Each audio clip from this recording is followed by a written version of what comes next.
ഇന്നത്തെ റെസിപ്പി എന്താന്ന് നിങ്ങൾക്ക് കുറച്ച് പേർക്കൊക്കെ അറിയായിരിക്കുമല്ലോ. ഞാൻ കഴിഞ്ഞ വീഡിയോയിൽ ഞാൻ പറഞ്ഞിട്ടുണ്ടായിരുന്നു. അപ്പോൾ ഇന്ന് നമ്മൾ ഉണ്ടാക്കുന്നത് ഗോതമ്പ് പൊടിയും സവോളയും കൂടിയിട്ട് ചേർത്തിട്ടുള്ള നല്ല ടേസ്റ്റുള്ള നല്ല ക്രിസ്പി ആയിട്ടിരിക്കുന്ന ഒരു സ്നാക്കാണ് ഉണ്ടാക്കുന്നത്. റെഡിയാക്കിയിട്ട് എടുക്കാൻ വേണ്ടിയിട്ട് ഈ കൂടി നമുക്ക് സവോള ഒന്ന് നല്ല കനം കുറച്ചിട്ട് കട്ട് ചെയ്തിട്ട് എടുക്കണം. അത് മാത്രമേ ഒരു പണിയുള്ളൂ. പിന്നെ നമ്മൾ എന്ത് സാധനം നമ്മൾ ഓയിലിൽ ഇട്ടിട്ട് ഫ്രൈ ചെയ്തിട്ട് എടുക്കുമ്പോൾ ഫസ്റ്റ് തന്നെ തീ ഒരുപാട് അങ്ങോട്ട് കൂട്ടി വെക്കില്ലല്ലോ.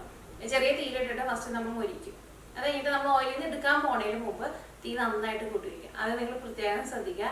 അപ്പോൾ ഈ തീ കുറച്ചിട്ടിട്ട് നമ്മൾ ഇത് മൊരിച്ചിട്ട് എടുക്കുന്ന സമയത്ത് ഇതിൻ്റെ ഉള്ള അത്യാവശ്യം ഓയിലൊക്കെ കയറിയിരിക്കും.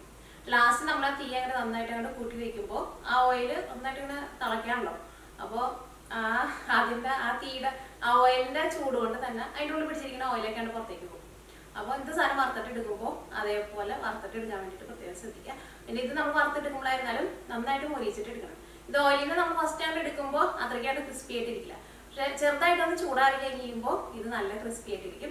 സാധാരണ നമ്മൾ സവോള വട ഉണ്ടാക്കുമ്പോൾ വെള്ളമൊക്കെ കുഴച്ചിട്ടാണ് മിക്സ് ചെയ്യുന്നത്. പക്ഷേ ഇത് നമ്മൾ വെള്ളമൊന്നും കുഴക്കാണ്ടാണ് മിക്സ് ചെയ്തിട്ട് എടുക്കുന്നത്. അപ്പം അതുകൊണ്ട് തന്നെ ഇത് വറുത്തിട്ട് എടുക്കുമ്പോഴായിരുന്നാലും ഒട്ടും ഓയിൽ കുടിക്കില്ല. പിന്നെ വെള്ളം ചേർക്കാത്തത് കൊണ്ട് തന്നെ ഇത് നമ്മൾ വറുത്തെടുത്ത് കഴിയുമ്പോൾ ഒന്ന് ചൂടാറി കഴിയുമ്പോൾ ഇത് നല്ല ക്രിസ്പി ആയിട്ട് ഇരിക്കുകയും ചെയ്യും. ഇതിൻ്റെ ടെക്സ്ചർ നല്ല ടേസ്റ്റ് ആയിരിക്കും. അപ്പം നമ്മൾ അതനുസരിച്ചിട്ട് മൊരിച്ചിട്ട് എടുക്കുകയും ചെയ്യാം. അപ്പൊ ഇത് നമുക്ക് ഒട്ടും സമയം കളയേണ്ടതിന് റെഡി ആക്കിയിട്ട് എടുക്കുന്നതിന് നോക്കാം. ഇത് എൻ്റെ മനസ്സിൽ തോന്നിയിരിക്കുന്ന ഒരു റെസിപ്പി ആയിട്ടത്. അപ്പോൾ ഉറപ്പായിട്ട് നിങ്ങൾ ട്രൈ ചെയ്ത് നോക്കാൻ വേണ്ടിയിട്ട് മറക്കരുത്. ഇത് റെഡിയാക്കാൻ വേണ്ട സാധനങ്ങൾ ഞാനിവിടെ 2 വലിയ സവോളയാണ് എടുത്തേക്കുന്നത്. എൻ്റെ സവോള നല്ല കനം കുറച്ചിട്ട് കട്ട് ചെയ്തിട്ട് എടുക്കാം. അത് നിങ്ങൾ പ്രത്യേകം ശ്രദ്ധിക്കുക. കാരണം നല്ല കനത്തിൽ കട്ട് ചെയ്തിട്ടുണ്ടെന്ന് വെച്ചിട്ടുണ്ടെങ്കിൽ നമ്മൾ ഇത് കഴിക്കുമ്പോൾ അത്രയ്ക്ക് ടേസ്റ്റ് ഉണ്ടാവില്ല കേട്ടോ. എന്തോരം കനം കുറച്ചിട്ട് കട്ട് ചെയ്യുമ്പോൾ അത്രയ്ക്ക് കനം കുറച്ചിട്ട് കട്ട് ചെയ്തിട്ട് എടുക്കാം. പിന്നെ കറിവേപ്പില എടുത്തിട്ടുണ്ട്. നമ്മൾ ടേസ്റ്റിനനുസരിച്ചിട്ട് കുറച്ച് ചേർക്കാം. പിന്നെ ഒരു വലിയ കഷ്ണം ഇഞ്ചി ചതച്ചെടുത്തിട്ടുണ്ട്. ഇഞ്ചി നന്നായിട്ട് ചതച്ചിട്ട് ഇതേപോലെ ഇങ്ങനെ അല്ലി പോലെ ഇങ്ങനെ വിടർത്തിയിരുന്നു കേട്ടോ. അല്ലെങ്കിൽ അത് ഒരു സ്ഥലത്ത് മാത്രം ഇങ്ങനെ കട്ട പിടിച്ച പോലെ കിടക്കുമല്ലോ. അപ്പോൾ ഇഞ്ചി എടുത്തിട്ടുണ്ട്. പിന്നെ പച്ചമുളക് നമ്മുടെ എരിവിനനുസരിച്ചിട്ട് ചേർക്കാം. ഞാനിവിടെ അത്യാവശ്യം നല്ല എരിവുള്ള ചെറിയ ടൈപ്പ് പച്ചമുളക് ഒരു 4 പച്ചമുളക് എടുത്തിട്ടുണ്ട്. പിന്നെ എരിവിന് വേണ്ടിയിട്ട് കുറച്ച് മുളക് പൊടിയും ചേർക്കുന്നുണ്ട്. അതിപ്പോൾ മുളക് പൊടി ഇപ്പോൾ ചേർക്കണേന് കറക്റ്റ് ഇത്രയ്ക്ക് അളകുന്നില്ല. പക്ഷേ കുറേ മുളക് പൊടി ചേർക്കണ്ട കേട്ടോ. കാരണം കുറേ മുളക് പൊടി ചേർത്തിട്ടുണ്ടെന്ന് വെച്ചിട്ടുണ്ടെങ്കിൽ പെട്ടെന്ന് കരിഞ്ഞു പോകും. അപ്പോൾ പച്ചമുളക് കൂടുതൽ ചേർത്തിട്ട് മുളകിൻ്റെ പൊടി കുറച്ച് ചേർത്താൽ മതി. പിന്നെ ഞാനിവിടെ 2 ടൈപ്പുള്ള ജീരകം ഉണ്ടല്ലോ. വലിയ ജീരകമുണ്ട്, ചെറിയ ജീരകമുണ്ട്. അത് രണ്ടും 1/2 ടീസ്പൂൺ വെച്ചെടുത്തിട്ടുണ്ട്. അപ്പോൾ ഇതിലേക്ക് നമ്മളങ്ങനെ ചേർക്കണേനോ ഒന്നിനും കറക്റ്റ് ഇത്രയ്ക്ക് അളവ്. ഇപ്പോൾ 1/2 ടീസ്പൂൺ ചെറിയ ജീരകം, 1/2 ടീസ്പൂൺ വലിയ ജീരകം അങ്ങനെയൊന്നുമില്ല കേട്ടോ. അതൊക്കെ നമ്മുടെ ടേസ്റ്റിനനുസരിച്ചിട്ട്. ഞാനിപ്പോൾ അതിലേക്ക് ഇത്രയ്ക്കാണ് ചേർക്കുന്നത്. ഇനിയിപ്പോൾ നിങ്ങൾക്ക് വലിയ ജീരകം ഇഷ്ടമില്ലാന്ന് വെച്ചിട്ടുണ്ടെങ്കിൽ വലിയ ജീരകം ചേർത്തില്ലെങ്കിൽ കുഴപ്പമില്ല. ചെറിയ ജീരകം ഇഷ്ടമില്ലാന്ന് വെച്ചിട്ടുണ്ടെങ്കിൽ ചെറിയ ജീരകം ചേർത്തില്ലെങ്കിൽ കുഴപ്പമില്ല. ഏതെങ്കിലും ഒരു ജീരകം ചേർക്കുക. ഏതെങ്കിലും ഒരു ജീരകം ഇഷ്ടമില്ലാത്തവരുണ്ടാവില്ലല്ലോ. അപ്പോൾ ജീരകം അങ്ങനെ ചേർക്കാം. പിന്നെ ഇതിലേക്ക് നമ്മൾ ടേസ്റ്റിന് വേണ്ടിയിട്ട് കായവും ചേർക്കുന്നുണ്ട്.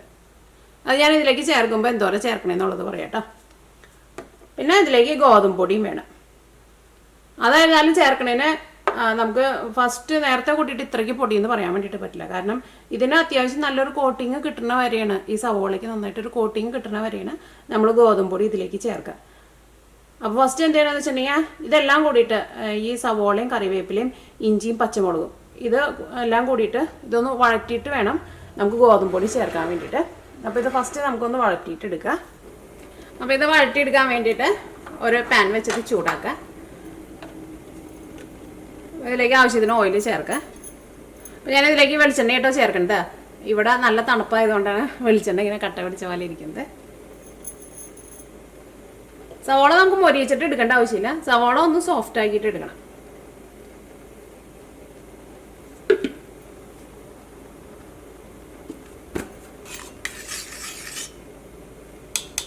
അവിടെ വെളിച്ചെണ്ണ നന്നായിട്ട് ചൂടായിട്ടുണ്ട്.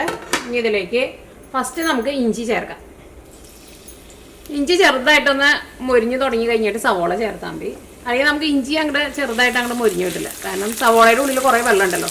അപ്പോൾ സവോള ഇത് കഴിഞ്ഞിട്ട് ചേർത്താൽ മതി.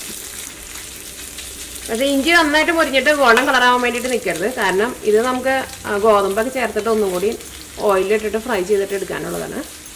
അപ്പോൾ ഇഞ്ചി ഒന്ന് ചെറുതായിട്ടൊന്ന് നന്നായിട്ടൊന്ന് ചൂടാവണം. ഇനി ഇതിലേക്ക് നമുക്ക് കറിവേപ്പില ചേർക്കാം, പച്ചമുളക് ചേർക്കാം, സവോള ചേർക്കാം.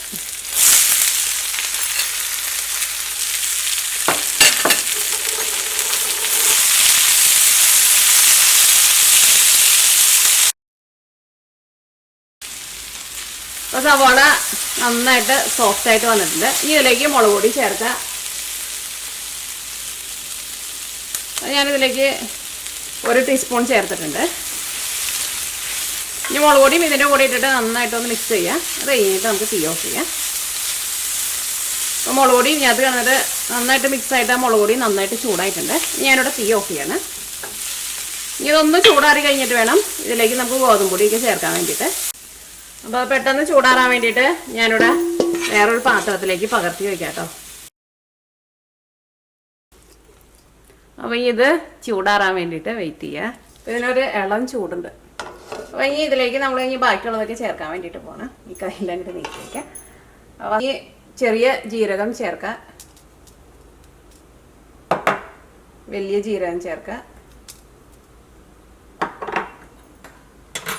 ഇതിലേക്ക് നമുക്ക് കായം ചേർക്കാം. കായം നമുക്ക് ഇതേപോലെ ഇങ്ങനെ ഫസ്റ്റ് കുറച്ച് ചേർക്കാം. എന്നിട്ട് മിക്സ് ചെയ്ത് കഴിഞ്ഞിട്ട് പിന്നെ നമുക്ക് വേണമെന്ന് വെച്ചിട്ടുണ്ടെങ്കിൽ അതനുസരിച്ചിട്ട് ചേർത്ത് കൊടുക്കുക. കാരണം കായം ഇതിനൊന്നും കറക്റ്റ് ഒരു അളവില്ല. അപ്പോൾ ഞാനിതിലേക്ക് ഏകദേശം ഒരു 1/2 ടീസ്പൂണിൻ്റെ അടുത്ത് കായത്തിൻ്റെ പൊടി ചേർത്തിട്ടുണ്ട്.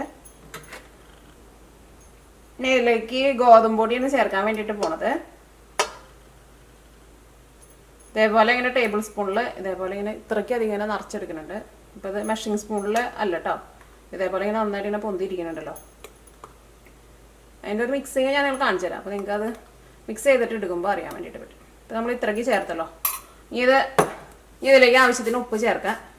ഇനി ഇത് നമ്മൾ മിക്സ് ചെയ്യാൻ വേണ്ടിയിട്ട് പോവാണ്. അപ്പോൾ ഇത് മിക്സ് ചെയ്തിട്ട് എടുക്കുമ്പോൾ ഇതിലേക്ക് നമ്മൾ വെള്ളം ചേർക്കില്ല കേട്ടോ. വെള്ളം ചേർക്കാണ്ട് ഈ സവോളയുടെ നനവ് കൊണ്ട് ഇത് നമ്മൾ മിക്സ് ചെയ്തിട്ട് എടുക്കണം. അപ്പോഴായിരിക്കും ശരിക്കും നമ്മൾ ആ വിചാരിക്കുന്ന ഒരു ടെക്സ്ചർ കിട്ടുക. അല്ലെങ്കിൽ വെള്ളം ചേർത്തിട്ടുണ്ടെന്ന് വെച്ചിട്ടുണ്ടെങ്കിൽ നമ്മൾ ഉള്ളിവടയൊക്കെ ഉണ്ടാക്കുന്ന ഒരു ടെക്സ്ചറിലേക്ക് പോകും. അപ്പോൾ അതെല്ലാം കൂടിയിട്ട് ഞാനിവിടെ മിക്സ് ചെയ്യാൻ വേണ്ടിയിട്ട് പോവാണ്. അപ്പോൾ നന്നായിട്ട് അമർത്തി പ്രസ് ചെയ്യുന്ന കാര്യം മറക്കരുത്. എന്നാൽ മാത്രമേ നമുക്ക് ഇതിലേക്ക് അത്യാവശ്യം നന്നായിട്ട് ഗോതമ്പ് പൊടി ചേർക്കാൻ വേണ്ടിയിട്ട് പറ്റുള്ളൂ. ഒട്ടും വെള്ളം ചേർക്കണ്ട. കൈ കൊണ്ട് നന്നായിട്ട് ഇങ്ങനെ പ്രസ് ചെയ്ത് കൊടുക്കാം. അപ്പോൾ സവോളയുടെ നനവയ്ക്ക് ഈ ഗോതമ്പ് പൊടിയിലേക്ക് വരും. അപ്പോൾ നമ്മളിതിലേക്ക് അത്യാവശ്യം നന്നായിട്ട് ഗോതമ്പ് പൊടി ചേർത്തിട്ടുണ്ടായിരുന്നല്ലോ. അപ്പോൾ അത് ഇപ്പോൾ ഇതിൻ്റെ കൂടെ നന്നായിട്ട് മിക്സ് ആയിട്ടില്ലേ. പിന്നെ നമ്മൾ സവോള വഴറ്റിയെടുത്തപ്പോഴായിരുന്നാലും അത്യാവശ്യം നന്നായിട്ട് വെളിച്ചെണ്ണ ചേർത്തിട്ടുണ്ടായിരുന്നല്ലോ. ഒരുപാട് ചേർക്കണ്ട, എന്നാലും നമ്മളത് വഴറ്റിയെടുക്കാൻ വേണ്ടിയിട്ട് കുറച്ച് വെളിച്ചെണ്ണ ചേർക്കുമല്ലോ. അപ്പോൾ ആ വെളിച്ചെണ്ണയും കൂടിയിട്ട് ഈ സവോളയുടെ കൂടെ ഉണ്ടാവുമല്ലോ. അപ്പോൾ പിന്നെ ഈ സവോളയുടെ നനവും പിന്നെ അതിനകത്തുള്ള വെളിച്ചെണ്ണയും എല്ലാം കൂടിയിട്ട് ഈ സവോളേനെ നല്ല സോഫ്റ്റ് ആക്കിയിട്ട് ഈ ഗോതമ്പ് പൊടിയിലേക്ക് അതിലേക്കുള്ള നനവ് കിട്ടുകയും ചെയ്യും. ഞാൻ ഇതിലേക്ക് ഇനി കുറച്ചും കൂടി ഗോതമ്പ് പൊടി ചേർക്കുന്നുണ്ട്. കാരണം എനിക്ക് കുറച്ചും കൂടി ഗോതമ്പ് പൊടി ഇതിലേക്ക് വേണം. ഇപ്പോൾ ഇങ്ങനത്തെ സവോളയാണല്ലോ കൂടുതൽ. അപ്പോൾ കുറച്ചും കൂടി ഗോതമ്പ് പൊടി ചേർക്കാണ്. ഇത്രയും കൂടി ചേർക്കാം.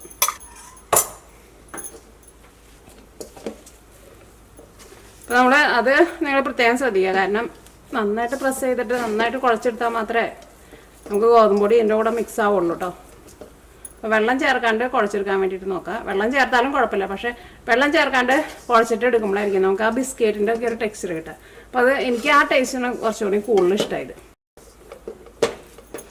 അപ്പോൾ ഇതിനകത്ത് അത്യാവശ്യം നന്നായിട്ട് ഗോതമ്പ് പൊടിയൊക്കെ നമ്മൾ ചേർത്തിട്ടുണ്ട്. സവോളയൊക്കെ ആയിരുന്നാലും നല്ല സോഫ്റ്റായിട്ട് വന്നിട്ടുണ്ട്.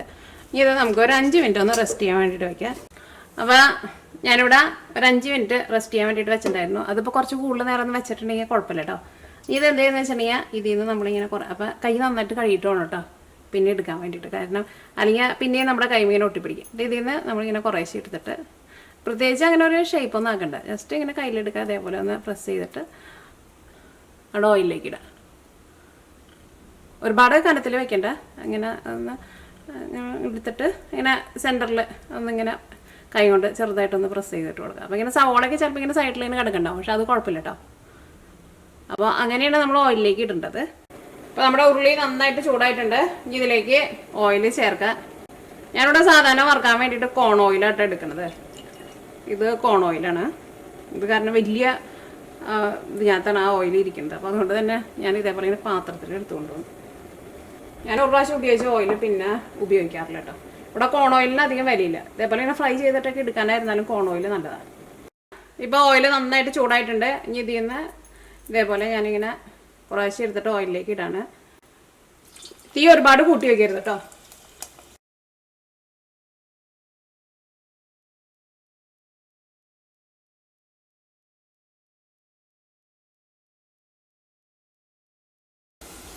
ഇപ്പം ലാസ്റ്റ് നമുക്ക് വട ഉണ്ടാക്കാൻ വേണ്ടിയിട്ട് കുറച്ചും കൂടി ഇവിടെ ബാക്കിയുണ്ട്.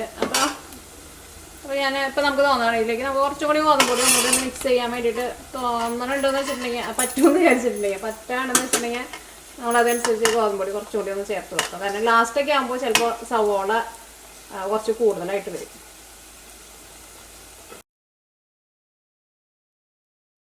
ഇപ്പം നമ്മുടെ ലാസ്റ്റ് ട്രിപ്പും റെഡി ആക്കിയിട്ട് എടുത്തിട്ടുണ്ട്. കാണാൻ വേണ്ടിയിട്ട് നല്ല രസമുണ്ട് കേട്ടോ. ഇതിരുന്നിട്ട് ഒന്ന് ചെറുതായിട്ടൊന്ന് ചൂടാറണം, അപ്പോഴായിരിക്കും അതിൻ്റെ ശരിക്കുള്ളൊരു ടേസ്റ്റ് വരാം. എടുത്തിട്ടായിരുന്നാലും ഒരുപാട് ഓയിൽ കുടിച്ചിട്ടില്ല കേട്ടോ. കാരണം ഇതിലേക്ക് വെള്ളം ചേർത്തിട്ട് നമ്മൾ കുഴച്ചെടുത്തിട്ടുണ്ടെങ്കിൽ നമുക്കറിയാലോ സവോള വടയൊക്കെ ഉണ്ടാക്കുമ്പോൾ അത്യാവശ്യം നന്നായിട്ട് ഓയിൽ കുടിക്കും.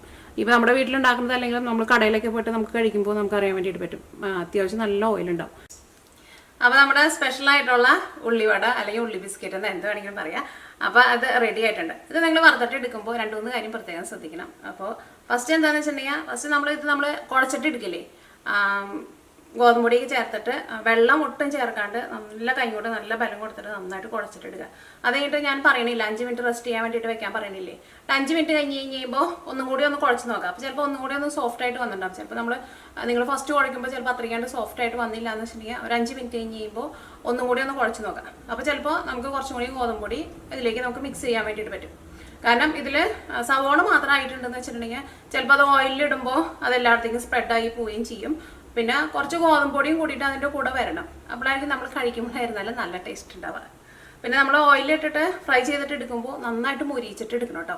പിന്നെ ഇത് നമ്മൾ ഓയിലിൽ നിന്ന് എടുത്ത വഴിക്ക് തന്നെ നമുക്ക് നോക്കുമ്പോൾ ഇതിങ്ങനെ ഒട്ടും ക്രിസ്പി അല്ലാത്ത പോലെ ഇരിക്കും. പക്ഷേ ഇത് ഒന്നിരുന്ന് ചെറുതായിട്ടൊന്ന് ചൂടാറി കഴിഞ്ഞ് കഴിയുമ്പോൾ ഇതിങ്ങനെ നല്ല ക്രിസ്പി ആയിട്ട് വരും. നമ്മൾ മൊരിച്ചിട്ട് എടുക്കുന്നത് അനുസരിച്ചിട്ട് ഇരിക്കും. ഈ നാളെ വേറൊരു പുതിയ റെസിപ്പി ആയിട്ട് വരാം. ഇതിപ്പോൾ ഞാൻ സ്വന്തമായിട്ട് കണ്ടുപിടിച്ചേണ്ട റെസിപ്പി കേട്ടോ. അപ്പോൾ അതുകൊണ്ടാണ് ഞാൻ കുറച്ചുകൂടി ഡീറ്റെയിൽ ആയിട്ട് പറയണത്. കാരണം ആരെങ്കിലും ഉണ്ടാക്കി കഴിഞ്ഞിട്ട് ശരിയായില്ല എന്ന് പറയുമ്പോൾ പിന്നെ നമുക്കതൊരു സങ്കടമാണല്ലോ. അപ്പോൾ ഈ നാളെ വേറൊരു പുതിയ റെസിപ്പി ആയിട്ട് വരാം. അപ്പോൾ മിയ കിച്ചൻ്റെ പുതിയ റെസിപ്പികളൊക്കെ ഇടുമ്പോൾ നിങ്ങൾക്ക് അതിൻ്റെ നോട്ടിഫിക്കേഷൻ കിട്ടണമെന്ന് വെച്ചിട്ടുണ്ടെങ്കിൽ മിയ കിച്ചൻ സബ്സ്ക്രൈബ് ചെയ്യുക. സബ്സ്ക്രൈബ് ചെയ്തിട്ടുണ്ടെന്ന് വെച്ചിട്ടുണ്ടെങ്കിൽ നിങ്ങൾക്ക് നോട്ടിഫിക്കേഷൻ കിട്ടും. അപ്പോൾ നിങ്ങൾ മെയിലൊക്കെ നോക്കുന്ന ആൾക്കാർക്കാന്ന് വെച്ചിട്ടുണ്ടെങ്കിൽ സബ്സ്ക്രൈബ് ചെയ്യുമ്പോൾ പെട്ടെന്ന് തന്നെ അറിയാൻ വേണ്ടിയിട്ട് പറ്റും ഞാൻ പുതിയ വീഡിയോസ് അപ്ലോഡ് ചെയ്തിട്ടുണ്ടെന്നുള്ളത്.